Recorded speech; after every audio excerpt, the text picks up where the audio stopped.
Ya, timnas Indonesia dipimpin oleh pelatih Korea Selatan Shin Tae-yong. Kini telah bersiap menghadapi tantangan Vietnam dalam 2 pertandingan kualifikasi Piala Dunia 2026. Pertemuan antara kedua tim akan berlangsung pada 21 Maret 2024 di GBK dan 26 Maret 2024 di markas Vietnam. Shin Tae-yong menyatakan optimisme tinggi atas kemampuan timnya untuk mengatasi Vietnam. Mengacu pada persiapan matang yang telah dilakukan oleh skuad Garuda, persiapan timnas Indonesia menuju pertandingan melawan Vietnam telah menjadi sorotan utama sebelum pertandingan dimulai. Salah satu faktor utama dalam optimisme STY adalah perekrutan beberapa pemain keturunan. Di antara pemain-pemain baru tersebut, yang pertama ada Ragnar Oratmangun, Tom Haye, Nathan Joaon, dan Jay Ijes. Keberadaan mereka di dalam skuad memberikan variasi dan potensi yang besar bagi kemenangan timnas. Dalam pengumuman resmi, STY mengungkapkan daftar 28 pemain yang telah disiapkan untuk pertandingan melawan Vietnam. Meskipun demikian, starting 11 yang akan diturunkan masih akan ditentukan menjelang laga dimulai. Hal ini menunjukkan bahwa persaingan di dalam tim masih terbuka dan setiap pemain harus bersaing keras. Saya optimistis, saya serius menyiapkan tim semaksimal mungkin. Saat bertemu dengan beberapa pemain timnas di Eropa, saya menyempatkan diri berbicara, makan malam, dan membangun motivasi para pemain untuk menang melawan Vietnam, ujar STY. Shin Tae-yong juga menegaskan bahwa target kemenangan atas Vietnam, baik di GBK maupun dalam laga tandang, telah dijanjikan kepada Ketua Umum PSSI Erick Thohir. Target tersebut menjadi motivasi tambahan bagi timnas Indonesia untuk tampil maksimal.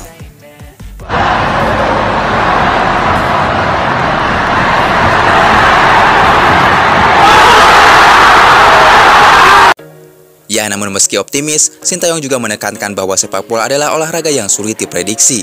Ia menolak untuk berspekulasi tentang skor pertandingan karena sadar akan dinamika permainan sepak bola yang bisa berubah kapan saja.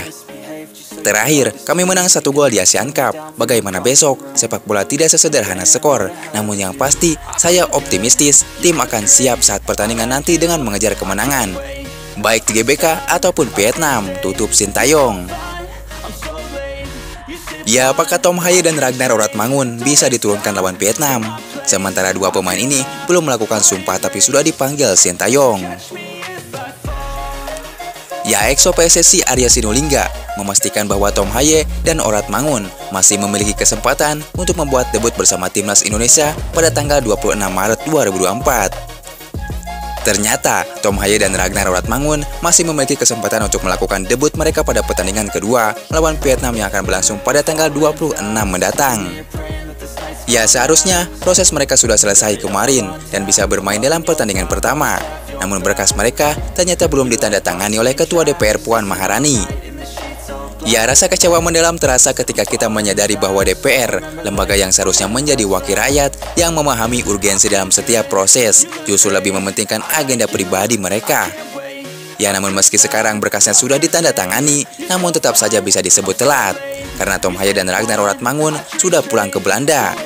Alhasil, mereka gagal disumpah menjadi WNI, dan hanya Nathan saja yang sudah disumpah. Ya, meski begitu, Tom Haye dan Ragnar Oratmangun akan disiapkan untuk leg kedua di markas Vietnam. Ya, di balik itu, Jay Ijes Baek Penegia mengungkapkan antusiasmenya menjelang debut bersama timnas Indonesia. Baginya, kesempatan ini bukan hanya menjadi kehormatan bagi dirinya, tetapi juga bagi keluarganya. Dengan bangga, saya menyambut kesempatan ini. Bermain untuk timnas Indonesia adalah sebuah kehormatan besar bagi saya dan keluarga saya, ujar Jay Ijes.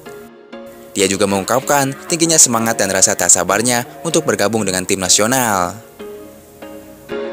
There was once a day that I would pray for you. I'd go and misbehave just so you'd notice too. Sneaking looks up and down from across the room. And damn, what a hell of a view. I feel good, you look great. I like you, I can't wait. A first time, a first day.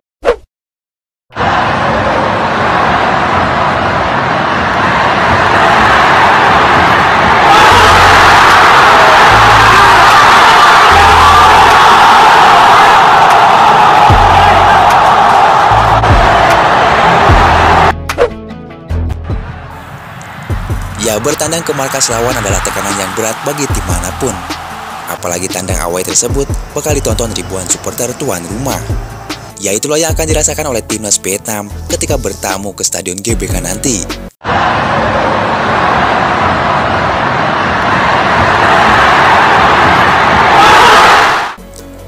Menurut media Vietnam, The Tau 247 meminta kepada asuhan Philippe Rozier untuk mewaspadai tekanan yang akan ditimbulkan di stadion tersebut. Imbauan itu dikeluarkan oleh The Tau 247 berkaitan dengan fanatisme para penggemar sepak bola di Indonesia. Seperti diketahui, Stadion GBK memiliki daya tampung penonton sebanyak 77.000 kursi. Media asal Vietnam tersebut meyakini seluruh kursi Stadion GBK akan dipenuhi oleh penonton saat laga kualifikasi Piala Dunia nanti. Mereka juga yakin Stadion GBK akan berubah menjadi neraka bagi tim tamu yang tampil di markas timnas Indonesia tersebut. Pasalnya, para penggemar sepak bola di Indonesia terkenal bisa membuat nyali para pemain lawan menciut kala bertanding di Stadion GBK. Oleh sebab itu, The Tau mengimbau seluruh skuad Golden Star yang akan berlaga di GBK mempersiapkan mental secara matang. Andai mental mereka lemah, maka siap-siap menerima kekalahan dari timnas Indonesia. Stadion Gelora Bung Karno yang berkapasitas 77.000 tempat duduk pasti akan menyulap tempat ini menjadi neraka setiap kali tim Indonesia bermain di tempat itu.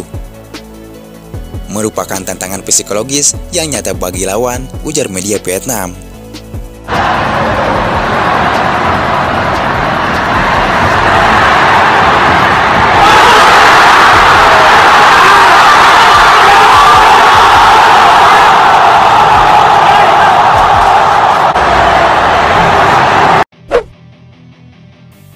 Ya, tak cuma itu, Indonesia kini juga mencetak sejarah di era saat ini, khususnya di bawah kepelatihan Sintayong, di mana timnas Garuda untuk pertama kalinya dihuni 13 pemain abroad. Ini tidak pernah terjadi dalam sejarah timnas sebelumnya, di mana di era-era pelatih sebelumnya, timnas hanya diisi oleh pemain yang bermain di liga lokal saja. Ya, tak cuma rekor itu saja, kini timnas Indonesia juga mencetak sejarah untuk pertama kalinya, di mana saat ini timnas Indonesia menjadi tim termahal di kawasan Asia Tenggara. Itu pun kurang 2 pemain lagi, yaitu Martin Pais dengan 20 miliar dan Zaini Patinama dengan total 11 miliar. Jika mereka berdua tidak ada halangan cedera, tentu saja harga timnas Indonesia bertambah lagi, yaitu sekitar 250 miliar. Sementara untuk pemain termahal Indonesia saat ini dipegang oleh Tom Haye dengan harga transfer market mencapai 52 miliar dan disusul Sandy Wall dengan 26 miliar.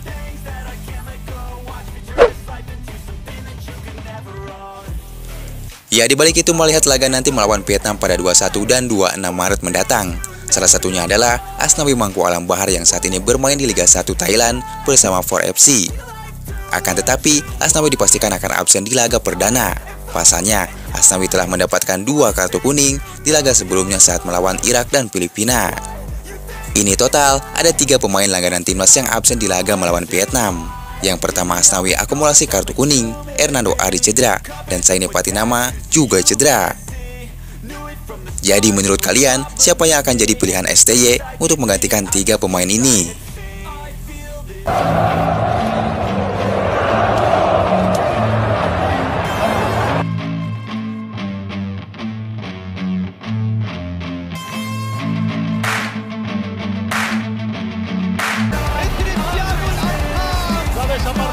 Aparece Messi, gol, gol, gol.